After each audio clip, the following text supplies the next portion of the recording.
До сега не съм давал нито стотинка да купувам нещо.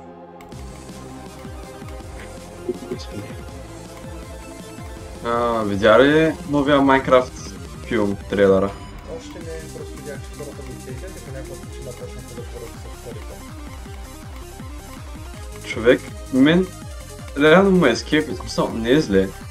Джейсън Момоа играе и Джак Блак. Джак Блак е хубаво. Този да ти играе и Аквамен.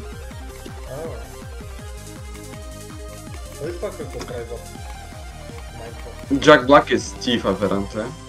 Я, Джак Блак, но знаехме, че Джак Блак е Стив още от 2000. Те да, Ама... нямах идея.